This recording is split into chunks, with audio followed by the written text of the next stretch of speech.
Welcome back. A day is likely coming where cars and even trucks will drive themselves down the highway with no human driver behind the wheel. Yeah, so the day is here when it's time to start testing that technology. INDOT is sharing almost $9 million to do that assessment along I-70. Wish TV's Dan Klein joining us now live. And Dan, INDOT says no trucks in this initial phase will be without a driver. Yeah, the goal of the federal grant is to figure out exactly what is needed to make truck automation possible on the interstates and see how the trucks perform in a variety of conditions. And while officials say this is the perfect place to do that testing, many drivers don't like the idea. Even in the future, I'm not comfortable with that. Yeah, I'm concerned. Yes, I am. Drivers along I-70 not comforted with the thought of just as many trucks out here, but fewer drivers. But in the future, this is likely how it will work.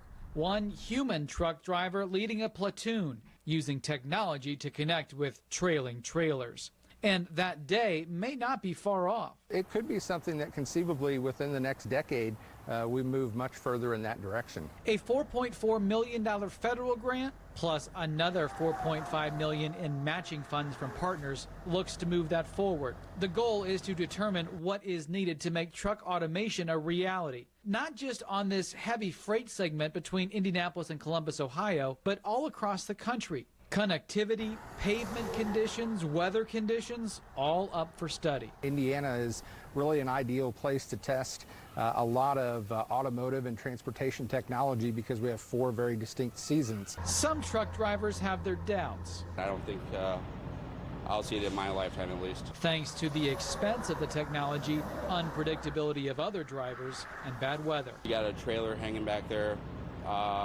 that sometimes has a mind of its own. You're pretty much driving an 80,000-pound wrecking machine down the road. And while taking the human factor out could be good for some things, like faster reaction times, it also makes people uncomfortable. I don't trust the computer. You're taught when you're driving a truck, when you start, if a deer runs out in front of you, take it head on. You don't swerve, you don't try to miss it. That truck is going to try to stop, and it's going to cause an accident. Again, in this testing phase, all trucks will have a human behind the wheel just in case. Now, this testing is likely to begin early next year and continue for 3 years. And INDOT is sharing the money that's coming in with several other entities, including the Ohio Department of Transportation. Reporting live on the east side, Dan Klein, Wish TV, wishtv.com. Be sure to follow us on Facebook. All right, Dan, thank you very much.